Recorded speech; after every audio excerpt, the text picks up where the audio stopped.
from Chicago, it's Startup Hypeman, the podcast. What's up, everyone? My name is Raj Nation, founder and chief pitch artist at Startup Hypeman, where we help startups, scale-ups, and grown-ups not suck at how they pitch themselves so they stand out to their audience and stand apart from the competition. This podcast is all about bringing you the hearts, the minds, and the stories of leaders in the startup ecosystem, talking through the strategies they have deployed in order to build and grow their companies. And it's officially season 17 of the show, and all season long we've got a special treat for you, bringing you guests exclusively from the Startup Hypeman client portfolio, giving you a piece of their journey. Before we begin, if you're not a subscriber yet, go ahead and hit the subscribe button, and remember, you can catch all the episodes from our 17-season archive and learn how to pitch your startup at startuphypeman.com. All right, get your popcorn ready and get hyped, because it's go time. Ladies and gentlemen, making her way to the microphone from Tampa, Florida, and currently residing in San Antonio, Texas, she is the Senior Director of Communications at Electric. Please welcome JoAnn Martin.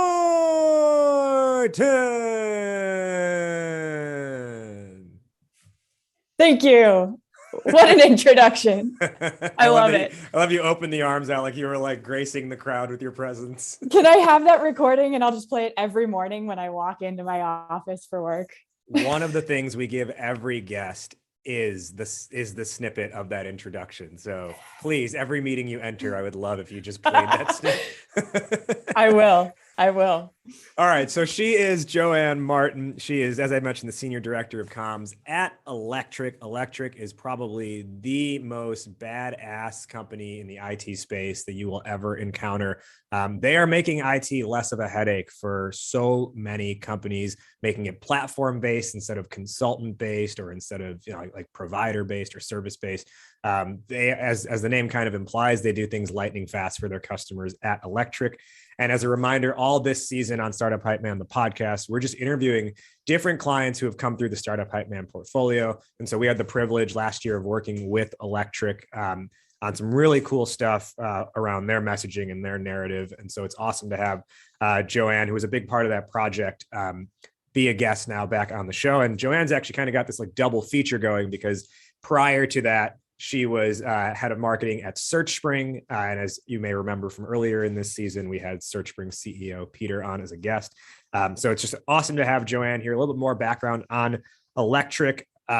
This company is making moves. They're at the point of a Series D, having raised $190 million in total. They have grown to about 500 employees, and in the last year alone have increased their headcount by 300.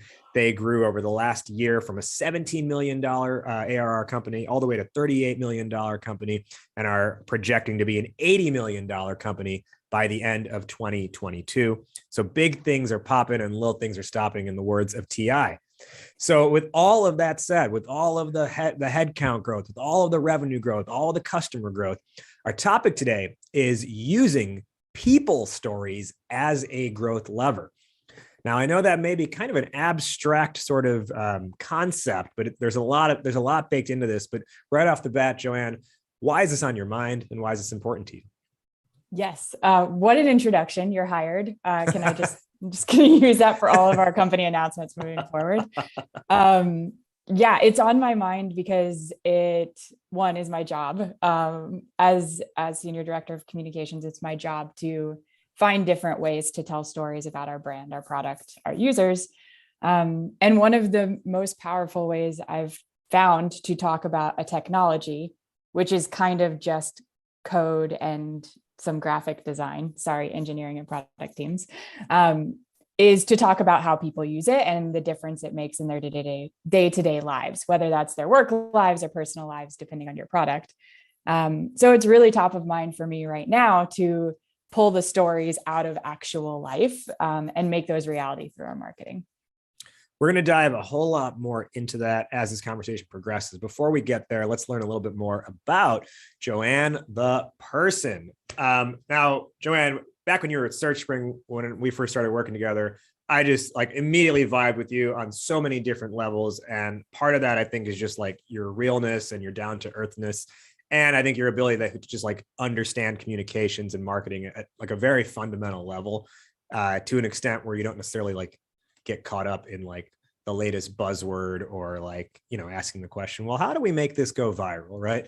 And I think a lot of this, what I always like learning about people is where some of this started, where like the mindset they have today, what were the initial seeds of that? And one of the things I've noticed just in learning more about you is like, if we take it all the way back to day one-ish, you had this typewriter you inherited from your great grandmother. Yep. And you were like maybe 6 years old, I think. And with that typewriter, you started a neighborhood newspaper. Talk to me about that. Yeah, it was many years ago. And yeah, my parents kind of came back from cleaning out my great grandmother's house, and they had this typewriter that was like, think back even beyond Mad Men era. It was the like, I don't know what this thing was made out of, but if you told me it was lead, I would believe you. It was so heavy. And it had the buttons where you have to like lean your body weight on the button to get it to type. And I was obsessed with it. Like I would just type things up. And even in that same time frame, my grandmother, who was very influential in my life in a lot of ways, bought me a computer, like a real life computer, which it wasn't common at that point for a kid to have a computer in their room. And so I just got really into anything that I got to play with to tell stories. I had on my computer, like would make little, very basic, terrible looking comic books. I would type my newspaper out on my typewriter and I would just like hand it out to people, all like 4 copies of it. And I think a lot of it came from being a reader. I grew up in a pretty big family, and to find my own space, I would just hide with a book and disappear for like hours at a time. At the same time, I was also homeschooled. So I had like a very different educational experience than people who aren't homeschooled have, obviously. And the thing that my mom really instilled in me was this idea that you could find anything out you were curious about. And to this day, if I have a question, I can hear my mother's voice saying, go look it up. And so like, I kind of have taken that with me, I think, in my career. And it's what makes me love like uncovering stories, finding stories, telling stories, because I just get so curious about people's lives and what they're doing at work. And so I think that's where a lot of it comes from, is just my childhood getting to explore those things and getting to ask those questions. And then from reading, seeing the way that other people can tell stories to really have an impact on people's lives. Now, Electric may have grown to, hundreds, maybe thousands of customers, but what was your total readership of that initial neighborhood newspaper? It was like my brother and a cat. I did not have like, digital was not a thing. So I wasn't sending out my like newsletter to all of my LinkedIn fans. This was like, Grandma, look at my newsletter. What kind of updates were you sharing? Like today, like this is what mom made for dinner, that kind of stuff? Well, it would depend. I think this was so long ago, but I vaguely remember being very into just observing things in the neighborhood. So like this type of tree in the journalist. I was a journalist. Yeah, I just like observed things and wrote about them. And like, I do remember having a certain feature on a tree. Like I was very into this tree that was in our neighborhood. So I did research in the encyclopedia, like the paper kind that you have to flip through. Yeah. And then like translated what I found there into a story about this tree. So it was not great. Like I would imagine that if I could find one of these things now, I'd look back and be like, poor little JoAnn, she had potential. But I haven't wasted that potential. So I'll take comfort in that. I would agree with that assessment. Now, so that kind of was the story of how you initially became a storyteller. I'm curious if, one of the other things I've come to know about you is your taste in music does include like heavy metal, like screaming in the car kind of music. Is there anything from your musical tastes that you feel influences your approach to work? Oh, that's a great question. And that's a very like electric culture question too, because we have a lot of, we have a lot of people really into music, and there's a lot of variety of music at Electric.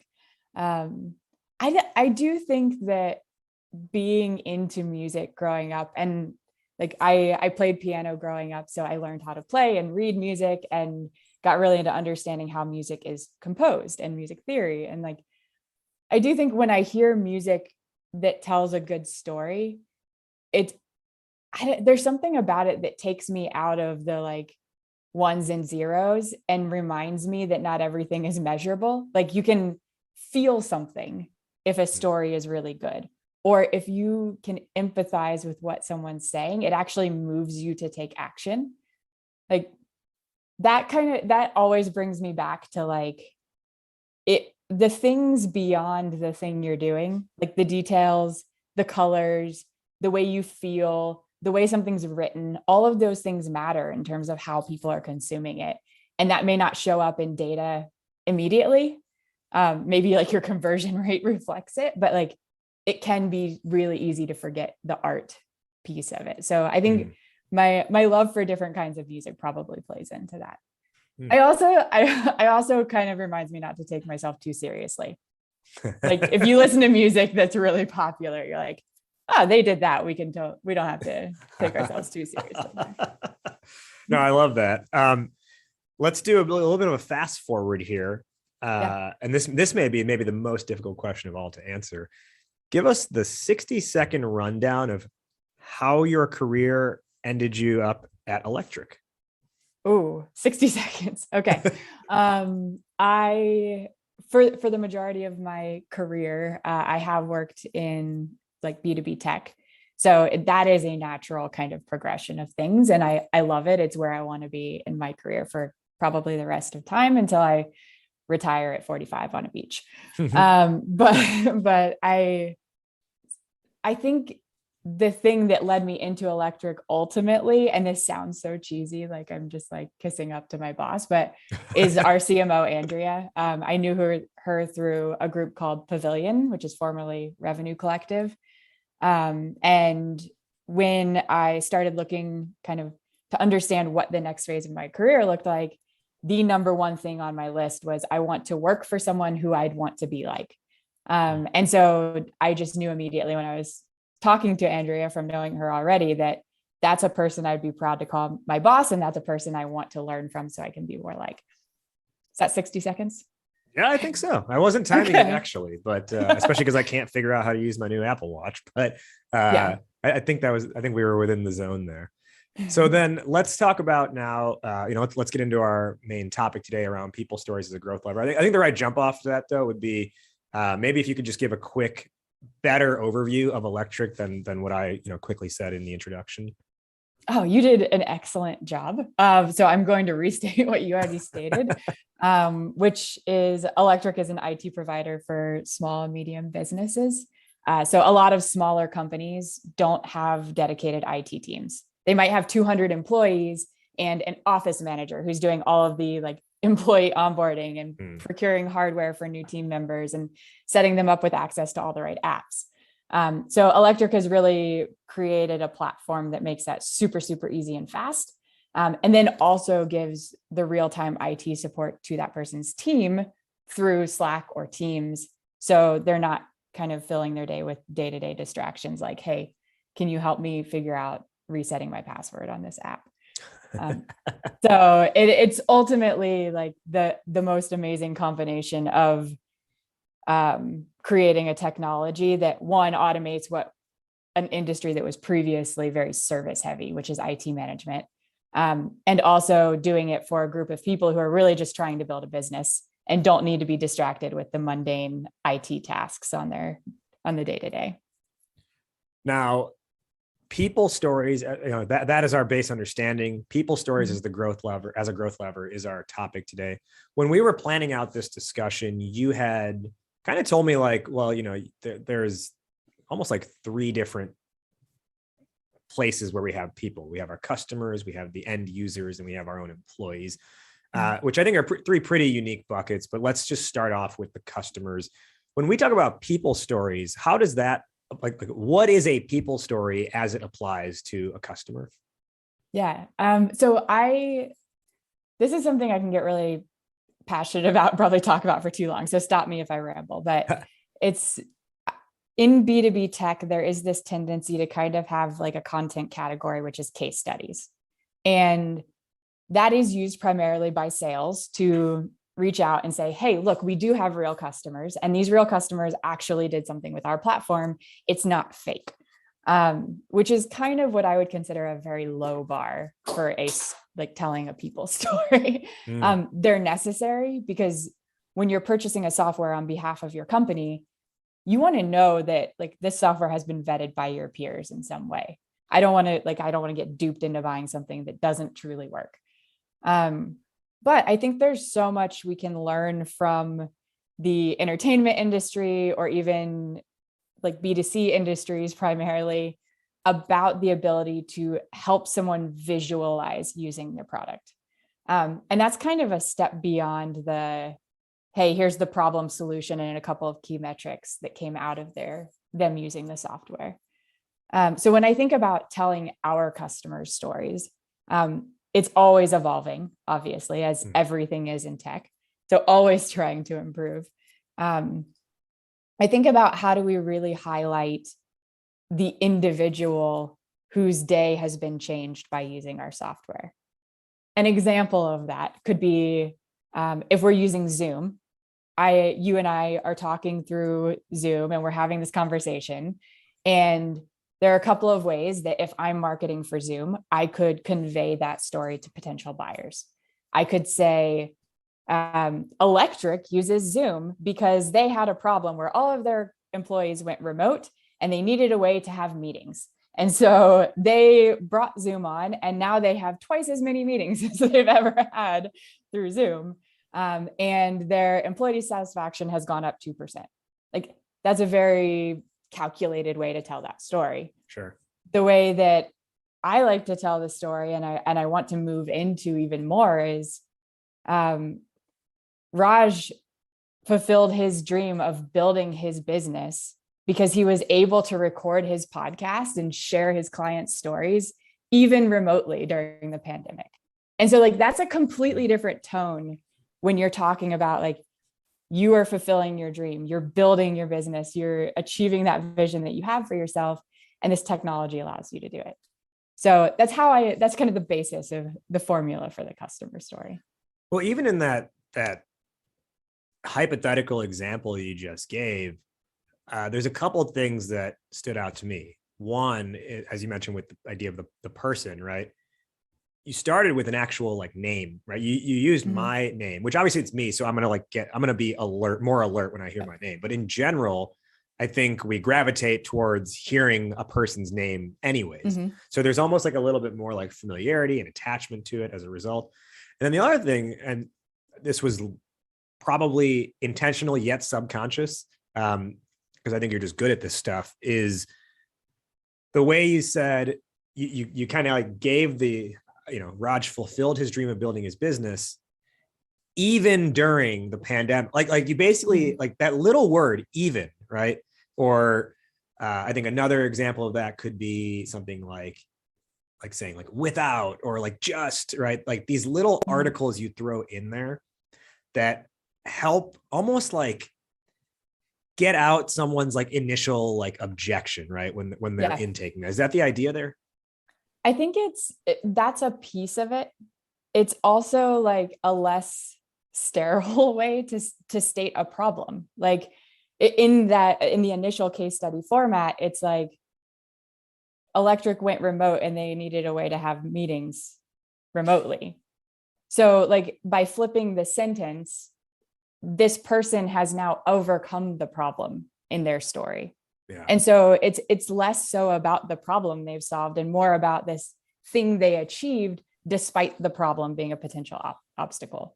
So it kind of forces like, if you think back to elementary school, and I don't know if you had to do this, but my mother, who was my teacher, like we'd start off when she'd have us write stories by like outlining the story, and you have to state who your characters are first before you start telling their stories. Yeah. And you have to state the situation and state the environment they're in, and that develops the outline for the story. So it's just ingrained in my mind. You start with the character and then establish their environment and then talk about what that character overcame. So I think it just puts a more personal twist on it a little bit. And one of the things I noticed, even just, if anyone goes to the Electric website, Electric.ai, it's front and center, right? You have this like almost this carousel right at the top of the homepage of photos of people, not of company logos, photos of people who are smiling, who look like they're friendly, with a quote next to their picture. And like, here's a literal example of that. Hopefully I can, I'll get it out before it scrolls away here. Let me just I gotta let it shuffle back through. So you have, for example, let's let it cycle through. You have Elon Levine. Despite our employee growth rate increasing exponentially, Electric has been able to address all our IT needs, even as we hire people. Right? You start with that despite, just as you said, right? Like how they overcame the problem, right? And that was their solution, them overcoming the problem. And the other thing that's part of it, and I really want to get your take on this too, because I'm very like flag in the ground on this, is, none of these quotes are, we achieved a 40% efficiency gain through Electric, right? It's not a direct ROI quote that you're putting out there as the lead message. Can you talk more about that? Yeah. So I do think there's a time and place for that. So if we have to fight over where your flag is, I'm happy to do it. But I think the time and place for that is after someone already knows who you are as a company and can visualize themselves using the platform, and they just have to prove the value to someone else. It's like, very rarely does someone stumble across a company because they're like trying to solve a problem, and the first thing they think is like, what is the ROI of this platform? Right. Usually they're thinking like, all right, I need to get more leads in for my business. And in order to do that, I need better personalization on my website. My friends in marketing have told me about these 3 companies. I'm going to check them out. And I want to see things from my peers that are like, I was drowning trying to get better targeting, and this company helped me do it, despite all the other things I had going on. And then you have to go convince your finance person, your CFO, that like ultimately the numbers line up. And that's when you throw the ROI numbers out. So I think both of those things can make sense when you're telling the story. You just have to be really aware of how you're hooking people. That sounds terrible, but like what the hook is when they first come across who you are, so that you're engaging with them on an emotional level first, and the guard goes down. And I think actually I'll kind of expand on that a little bit, because I do think there are a couple of things that are a couple of missteps people can avoid when trying to tell stories. Is there are 2 things primarily that I think reduce defensiveness in your audience, which is ultimately what you want to do at the very top of funnel. Like, people are generally curious, but they're also kind of cynical, and they want to dispute anything that feels fishy or off. If you throw really hard stats at someone right off the bat, the wall goes up, and you start calculating the stats, and you start wondering, is that true? Like, right. So I think there are 2 things ultimately that I like to find in that like introductory phase. One is the hook should be emotional. So how do you really appeal to where that person is in their career, in their life? You have to think sometimes outside of their work environment. And then 2, how do you reduce the defensiveness or bring down the walls with a little bit of humor or personality?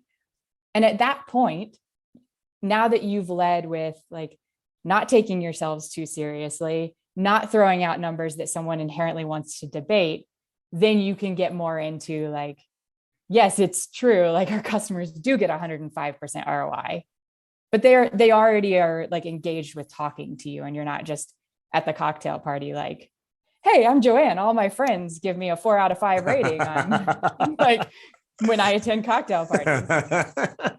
That's a really good comparison point. And yeah, I think, and it's so interesting because like when we had a client here where we had to fight tooth and nail with them to not have like the lead message be about this percent gain in profit margins. Mm-hmm. And they're like, no, but like our stuff can prove like our product does that. And I'm like, but that's not what, like when someone hears that, your point about the defense, I love that reduced defensiveness. I love that phrase you use. The way I think about it, which is not like the scientific term, but I call it like the yeah, but brain. Yeah. Where someone hears that. A lot about yeah, that. right. And they say, yeah, but yeah, that's not going to work for us. Our situation is like, they think of all the reasons why it wouldn't apply to them or why the stat isn't true. Yeah. And I really think on this point of ROI, I think the better way to look at it, because I agree with you. My flag in the ground is not that it shouldn't exist. It's that it's not like the banner on the site and the first thing you tell people, right, is not I'm JoAnn. I got a 4 out of 5 at cocktail parties. To me, it's more like, as you said, it's like ROI is the closing argument. It's not the opening argument. It's part of the closing argument. And it's like, oh, and by the way, this actually really helped, scale across the company because they got this, X% lift, or now they have 20% of their time back, et cetera.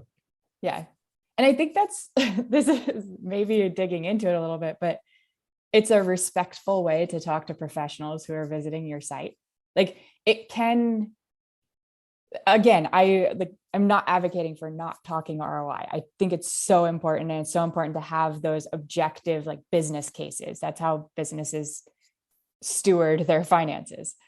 But I do think that like you have to have a certain amount of professional respect for your audience, in the sense that like if I'm a marketer and you're trying to sell me marketing software, don't condescend to me with something that basic off the bat.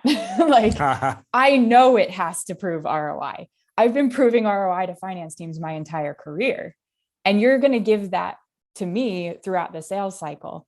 The first thing I want to hear is like, how have other people like me earned promotions, doubled, like had more customers come in and be happy with their product, made their teams more successful, like all the things that I'm thinking about because I'm trying to solve this problem is like, that's the thing I want to hear first. Like, don't give me the like table stakes ROI argument off the bat. I don't like it. Maybe that's a personality thing, but it doesn't work for me. No, but I think because it makes sense, right? Because it's almost patronizing in a way. Yeah. It's almost being like, it's like, yeah, like you wouldn't exist if there wasn't some proven benefit, but let's not start there, because if that's what you're leading with, all I'm going to think is maybe you actually don't get those results, but you tell people that they do. So that way they will buy from you and pay you. Yeah. Let's transition to another side here with employees. But before we get there, I just want to take a step back here and let our listeners know about a new partner of the show. And I want to just inform them that through this idea of just asking you, the listener, like, how are you feeling about Google Analytics? Perhaps more pointed than that, do you hate Google Analytics? Maybe you're raising your hand right now. I know there's a lot of problems in the market overall, just in getting Google Analytics to work for your site, specifically understanding where and why you lose site visitors before they convert is just downright hard. And with GA, there's always some integration issue, or you got to sort through this mountain of data to just figure out what's causing leads to drop off. We all work in the daytime, but GA can be a nightmare. And that's why I was just really excited to learn of a better way to measure web analytics, and that's Oribi. Oribi is this unique marketing analytics tool that captures all the events visitors perform on your website without using code.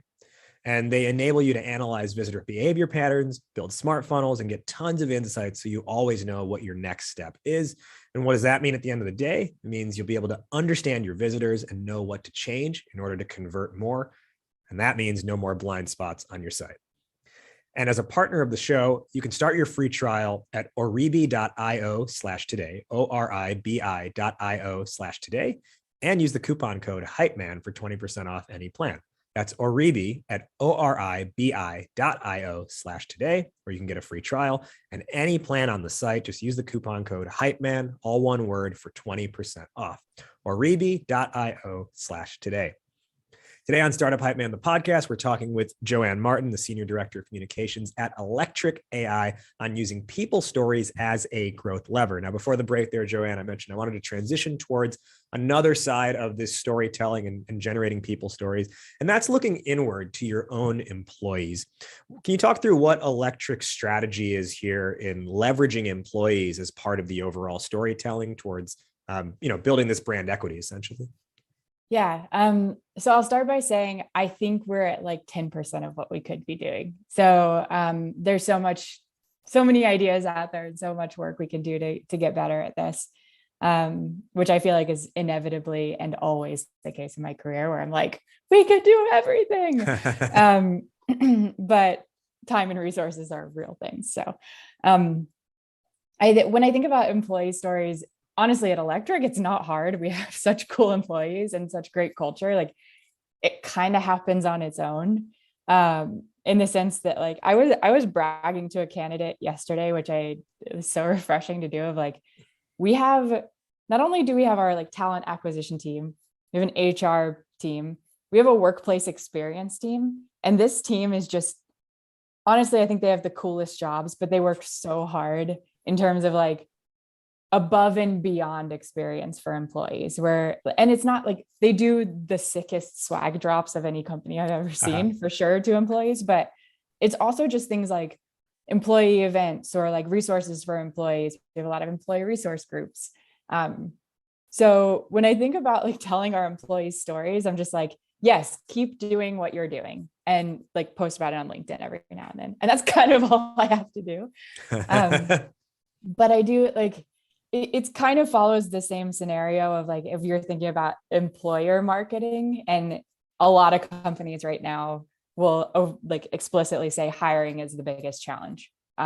It's a really tough hiring environment. And so companies are doing a lot to compete for talent. And so you hear a lot of companies talk about better benefits, 401k matching, like all these amazing things you get because you work for the company. But I think like companies should remember it's also a marketing exercise in terms of like winning new talent, just like you'd win new customers. And so there's a lot of room to tell the story in the same way, which is like, we're currently refreshing our website. And one of my favorite pages that will go live later in the year is our like careers page. And one of the bands we'll have on the new careers page is like the number of internal promotions in the company in the last year, like the employee satisfaction rating, a lot of these things that just kind of convey like, hey, we'll also have a cool video where people are talking about their experience at Electric, but it's kind of go back to those metrics. It's like, we get to pair the emotional experience of working with Electric, which is a lot of people saying like quotes from within our team, where it's like, I've never worked at a company that's so diverse where I feel so included. Like, I've never worked at a company where there's so much female leadership. I feel like there's actually potential for me to evolve here. So getting to kind of share those experiences along with like, hey, we do actually like have career paths here and people can grow their careers. And that's what a lot of people want. So I don't know if that squarely answers your question, but I do think about employee stories in kind of the same way I think about customer stories. Well, in that respect, is that happening through your like, okay, we're going to do some sit down interviews with employees to ask what it's like working here? Or is it just like the culture is already so good, everyone's just doing it on their own, and you just happen to be like scraping some online posts every now and then to be like, oh, look, they said this about us? We have both. So we will, as soon as we're able to all go into an office again at some point, it keeps getting pushed back. But when we're safely able to go get a bunch of people in the office and film a video, that's definitely on the list. To just hear people's stories, because I cheese out when I talk about working at Electric, but it like truly is the coolest culture I've ever been a part of. And so I really want to just, more so than anything, I'm curious about other people's experiences as well. Like, most of us are remote. So a lot of the experience I have with teammates is even beyond the marketing team is through Slack or in all hands meetings. And yeah, there's a lot of great stuff people are posting on social, which is amazing. But I also kind of just want to sit down and interview them. Like it's the little 6-year-old JoAnn. It's like, tell me, why did you choose to join Electric? Hard hitting stories. JoAnn Martin asks the tough questions. Okay, so then how would you say, like, whether it is employee stories or whether it's customer stories, how do you measure if this is working? And how do you say, yeah, we're doing the right thing here? And I mean, I'm sure, the crazy revenue growth is a good start, but are there any like metrics that are in place for this? There are. So it depends on how we're utilizing them. So customer stories, I kind of think of as like a campaign or content in some way where you can really use that across a lot of different marketing channels. One recent example at Electric is like, we have the world's best demand gen team of all time, and I will hype them up forever and ever. And you should definitely have our director of demand gen on to talk because he's a genius. All right. But they took one of our customer stories and our product marketing team worked with them to kind of translate it into a LinkedIn ad. And so obviously you're not going to put like a long form blog on LinkedIn as an ad, though maybe that would be like a sick Don Draper move and make people read the whole damn thing. But it's basically like one of our customers, Entreprenista, they actually in the customer story, they're like, yeah, we spent like multiple days a week waiting in line at the Apple store. And we're like, you're like a badass founder of a business. You don't need to be spending your time waiting in line at the Apple store. But our team was able to kind of dig in and say like, well, now that you don't have to do that because Electric's managing onboarding all of your employees and all your procurement, what have you been able to accomplish? And so like the whole ad is really just highlighting the fact that they were able to build an entire new division of their business because they weren't doing that. And so that ad actually in Q4 was the highest performing LinkedIn ad for Electric overall. And I think it was because people really could envision, one, the pain of being like, I'm a startup founder and I'm still like answering employees' questions about their laptops. I have to stop doing this so I can build my business. And then two, it's aspirational in the sense that like, oh man, I've kind of let myself just get into like the day-to-day of being our IT person, but I'm the CEO. I should be thinking strategically about where we're going. And so it kind of like gets you out of your status quo a little bit. And it's relatable. It's like, these are real founders and we have a real picture of them working together.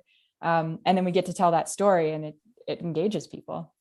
I think, but I also think that, not to beat a dead horse, I think that goes back to what we were saying before about that ROI message being the lead is just more often than not ineffective because like you said, it's not like the CEO or the founder of that company is sitting there saying to themselves, you know what I just really need is a 30% reduction in laptop password inquiries. What they are saying is, oh God, this is taking away so much of my time. I can't focus on doing the important stuff. Yes. Yeah. And to answer your question, I mean, to go back to your question, which is how do you measure it? That particular application of a customer story was lead generation. So we measured it by leads in through the LinkedIn campaign that ultimately became opportunities. Yeah. We have a lot of case studies that the sales team use. And those are more like traditional case studies because our sales team is like, these people know who we are. They understand why they want to use Electric. And to our point earlier, like they're kind of advocating internally to make it happen, to get the resources, to get buy-in. And so you have a really structured, like the CEO gets the case studies, like, okay, they're legit, check the box, send it to finance. And so that we tend to measure by like influenced revenue of a case study. So our product marketing team kind of evaluates in every quarterly business review. We have a pie chart of like all of the case studies on influenced revenue and show which one influenced the most revenue. So it's cool to kind of see the themes that come out of it. And then you start to identify, oh, hey, like we haven't influenced a lot of revenue in this segment. So like the legal industry was one for us. And we're like, we should find like a great legal customer and tell their story. And then we'll start to see revenue influenced by that a bit more. So yeah, you measure it depending on like any other piece of content, you measure it on the application and the purpose of it. one of those measurements you said, like with the LinkedIn ad, was lead gen, right? Yep. So my last question here before we begin our wrap up is, in cases where lead gen has been the goal, have you noticed, or has your sales team noticed a difference in the type of lead who comes in via one of those stories, whether it's executed through an ad, an organic post, whatever it might be? Basically their engagement point before they talk to the sales team is one of those stories, as opposed to just like a straight cold lead. Has the sales team reported like, oh, the conversations are of higher quality, anything like that? Anecdotally, while I want this year, and I know our product marketing team have like been pushing for this to have a little bit more data into like close rates and acceleration through the funnel based on that. Right now, we kind of have more anecdotal feedback. And one of the most, I think, proud moments for me just as a team leader was the end of Q4. One of our sales directors reached out, and actually it was two different people at different times. And they're like, man, just being able to just grasp and pull a customer story and send it to a client at any given time for any potential customer. Like I can think of over $1 million I've sold just because I'm able to do that. And so awesome. Like it's anecdotal at this point, but like, yeah, we're a startup. We're putting a lot of processes into place. And the fact that our sales teams are confidently closing deals and attribute it to that is good enough to start for me. And then we'll get fancy with data as we go. Let's begin our wrap up. Where can our listeners find you, JoAnn? Where can they find you, and where can they learn more from both you and Electric? Yeah. So me personally, you can find me on LinkedIn. It's the only social media profile I have, and it will stay that way. But JoAnn Martin is my name. There are very few of us JoAnns out there. So you can find me just by searching. You can find Electric, as Raj mentioned, at Electric.ai, and take a look at some of our customer stories. They're pretty great. Yeah. And while you're there, please just, whether you want to see the stories or not, please just go to their website to just get a feel for the branding overall.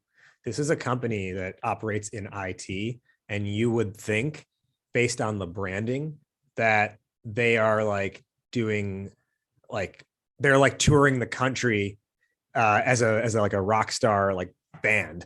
So like take a note on how they're able to take something like IT, which you tend to think, people think of IT as like, oh, it's like boring, etc. And they're able to put real life behind it with the colors, with the way they lay out everything, with the logo, all that kind of stuff. So just take a lesson from them in branding while you're at it. JoAnn, who is one person that you want to shout out? Yeah, so I obviously shouted out our director of demand gen, Seth Steinman. He's like the best possible demand gen partner I could ask for in the universe. So Raj, you should definitely interview him. He's an absolute genius, and is like, I will tell him all the time, like, I want to learn from you how you have this big goal. Like he's responsible for a significant portion of that revenue growth we talked about, has never missed a goal, and like somehow still breaks it down to like the day-to-day tasks that the team needs to do to get it done. Just incredibly skilled and awesome human being. So shout out Seth. We'll definitely get him on them for a future episode. Yeah. Let's now give our final lessons or takeaways for the listeners based on the discussion today. I'll go first, then I'll toss it to you. Our topic today was using people stories as a growth lever. I think my biggest thing from today, and I've said it before, I just loved how you phrased this. You said, reduce defensiveness, right?